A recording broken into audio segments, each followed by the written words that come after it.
प्रेम से बोलिए गुरु भगवान की जय।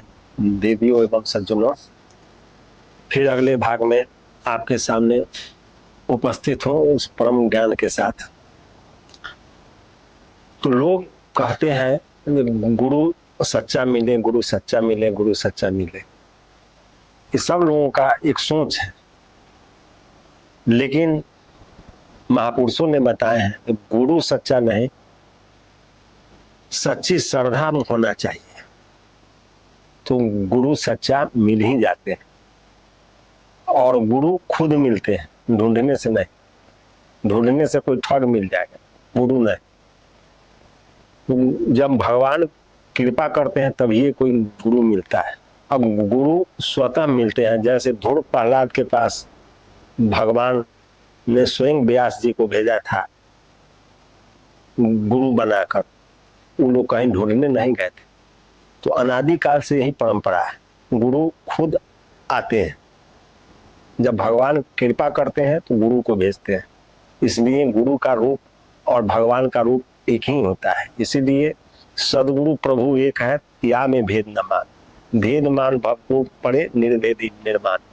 सदगुरु और प्रभु एक ही होते हैं, उसमें भेद नहीं मानना चाहिए। यह संसार सब माया की खेल है। मन हमेशा भटकते रहता है। आप जब मन का अध्ययन कीजिएगा तो यह मन कभी स्थिर नहीं रहता है। आपको सब कुछ के लिए समय मिलेगा, सब कुछ के लिए, लेकिन भजन करने के लिए आपको कोई समय नहीं मिलेगा। जब आप भजन में बैठिए तो यह मन आपको भटकाने लगेगा, उस्काने लगेगा, इधर उधर की बातें करने लगेगा।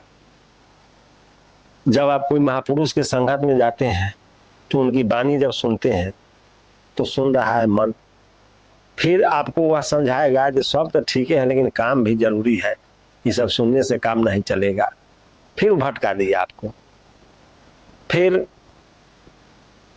आप उसको घेर के जाइएगा, यहाँ अच्छे कर्म में चले, फिर आपको इस घाट से उस घाट लेकर घूमते रहेगा। तिल कभी घटता नहीं और राई कभी बढ़ता नहीं, लेकिन इस सिद्धांत है कि तिल कभी घटता नहीं है और राई कभी बढ़ता नहीं है, दोनों का साइज वही रहता है। लेकिन यही प्रपंच नहीं समझने के कारण यह मन जो है आपका परमंथन स्वभाव वाला इस संसार में भटकाते भटकाते भटकाते मार देता है और आपको परम तत्व की ओर मोड़ने नहीं देता है। यह मन इतना छलिया है, ये आपको व्यसन में फंसा के रखेगा। आपको कोई अच्छे काम में जाइएगा तो उसमें आपका मन नहीं लगेगा, लेकिन माया की ओर आप बढ़कर देखिए, आपको बेवजह भटकाते रहेगा। अच्छा काम के लिए आपको मन को घेरना पड़ेगा, बहुत प्रयास करना पड़ता है, लेकिन बुराई की ओर जाने के लिए कोई समय नहीं है। यह मन की चाल को बहुत गहराई से समझना होता है। मन ही माया है, इसको नहीं समझे तो गए। महापुरुष इसी को समझने के लिए कह रहे हैं, इसी को जानने के लिए सारे शास्त्र बना हुआ है।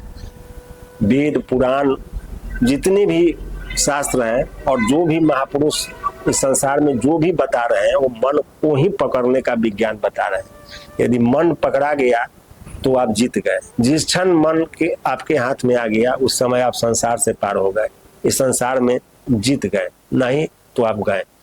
अब देखिए मन की चाल कितने गहराई से आपको इतना सूक्ष्म बन के आपको भटकाएगा कि आप समझ ही नहीं पाएंगे। आपको किसी का यदि चुगली सुनना हो, चुगली करना हो, शिकायत करना हो, सुनना हो, उसके लिए आपके पास पर्याप्त समय, कितना हूँ आप जरूरत वाले काम में जा रहे हैं, लेकिन किसी का यदि प्रपंच का बात हो रहा है तो जरूर थोड़ा 2 मिनट आपको मन ठहराएगा कि ना इसका जानकारी ले लेना जरूरी है, आपको कैसू रोक देगा। लेकिन आप यदि उस परमात्मा की ओर जा रहे हैं तो तुरंत भटका देगा, जो ना अभी काम है, अभी काम है, रोक देता है। तो यदि यही मन किसी, मान लिया जाए कोई स्त्री है उसके पीछे लग गया, तो स्त्री अपने घर पर चली गई, आप अपने घर पर चले गए, आप अपने काम में लगे हुए, लेकिन उसके बारे में सारा चिंतन मंथन करके आपको एकदम बेचैन तबाह जैसे कर देगा। सारी जो इसका व्यथा है, व्यसन है, सब प्रस्तुत करता रहेगा। आप सब समझते देखते हुए आपको व्यर्थ के उलझन में फंसाते हुए आपके जीवन को ही बर्बाद कर देता है। और वही किसी महापुरुषों के शरण में लेकर जाइए तो तुरंत ही आपको मन तरह तरह के प्रश्न खड़ा करने लगेगा। इनके पास क्या है, क्या जानते हैं, कुछ है नहीं, इनके पास बैठने से क्या मिलेगा, सो रहता तो यहीं रहते, देह पर वस्त्र नहीं है, यानी तरह तरह के वो आपको भटकाता है। ये माया का स्वरूप है, इसको बहुत गहराई से समझिए। जो इसको नहीं समझ सके मन के चाल के, वो कहीं का नहीं रहे, वो भाव बिगाड़ में जाना ही है, उनको 84 के चक्कर में पड़ना ही है। ये मन बहुत हठी है, बहुत बलवान है, बहुत जिद्दी है। बड़े बड़े ज्ञानियों को, बड़े बड़े ध्यानियों को यह पछाड़ के फेंक दिया। और मन का तुलना, मन जो है इस शरीर रूपी नगर में मन ही राजा है, और ये मन ही पूरे शरीर को चला रहा है। पांचों तत्व का जो बना हुआ शरीर है, इसमें 10 इंद्रियां और 4 अंतःकरण है, मन बुद्धि चित्त अहंकार। इस सब का मिला हुआ एक संघात पिंड शरीर है, इसका स्वामी मन है। तो मन ही देवता, मन ही ईश्वर, मन से बढ़ा न कोई। और बहुत बड़ा है, लेकिन एक तरफ फिर महापुरुष सावधान कर रहे हैं। मन लोभी, मन लालची, मन चंचल, मन चोर, ये लोभी लालची सब है। आप बहुत सज्जन है, लेकिन थोड़े देर में ही आपके विचार को बदल देगा। कोई दूसरा नहीं बदला आपका विचार, आप इसके चाल को नहीं समझ रहे हैं। अभी तुरंत आप किसी के पास गए तो आपको लगेगा जी बहुत अच्छा है, बहुत धर्मात्मा है, बहुत सिद्ध पुरुष महापुरुष है, लेकिन थोड़ी देर में आपका मन उससे तुरंत हट जाएगा, ना ये फ्रॉड है। और जो फ्रॉड है उसके पास जाएगा तो जहां इस मन वहीं मदद करता है जहां उसका अपना स्वार्थ सिद्ध होने वाला रहता है, चाहे वो किसी भी जगह रहे।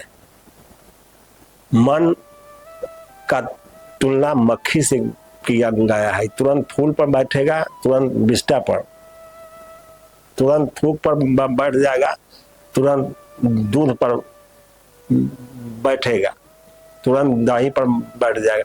जहां जगह मिलेगा वहां एक सेकंड भी नहीं टिकता है। जैसे मक्खी, उसी तरह से मन है, ये हर जगह भटकाते भटकाते भटकाते आपको सत्य वस्तु की ओर जाने ही नहीं देगा। आप कितना हो प्रयास करके देख लीजिए, ये आपको परास्त करता रहेगा।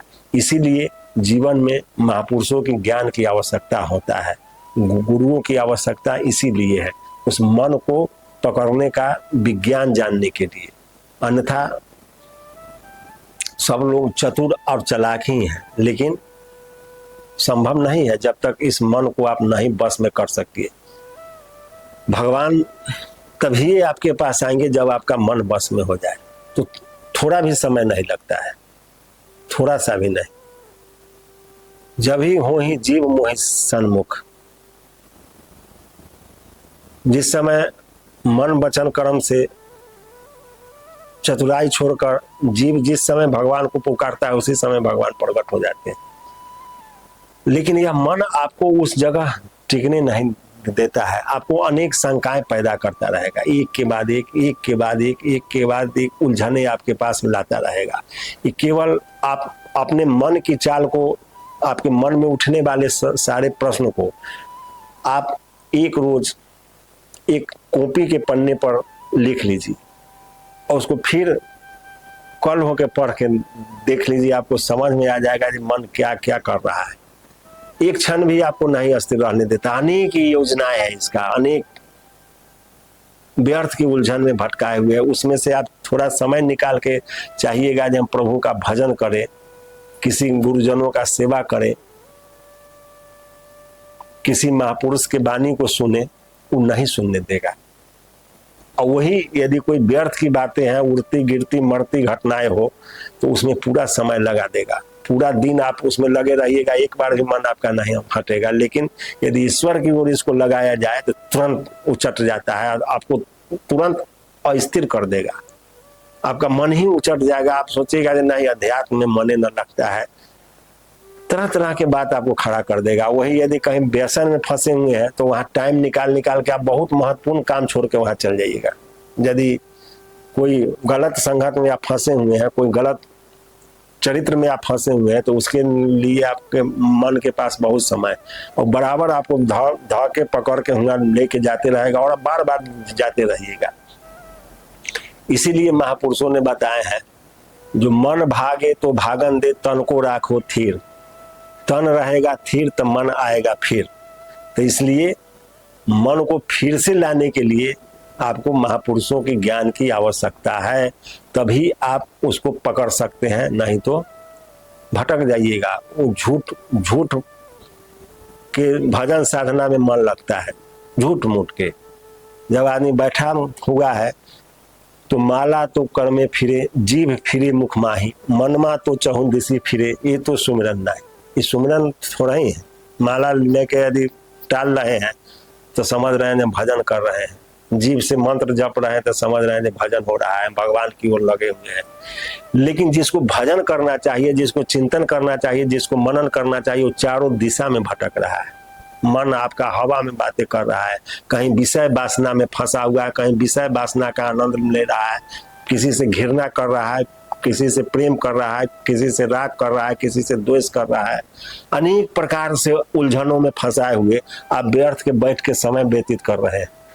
तो दुविधा में दोनों गए, माया मिले न राम। आप दुविधा में फंस गए हुए हैं, न इधर माया ही सही से आप प्राप्त कर रहे हैं और न उधर राम को ही प्राप्त कर रहे हैं।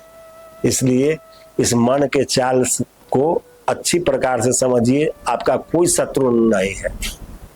यह मन जब आपके बस में आ जाएगा तो सब आपके मित्र ही मित्र है। पूरे ब्रह्मांड में जहां चले जाइए आपका कहीं कोई शत्रु नहीं है। लेकिन मन बस में नहीं है तो आपके घर में ही शत्रु है, आप अपने आप के शत्रु हैं। इसलिए मन को पकड़ना बहुत जरूरी है।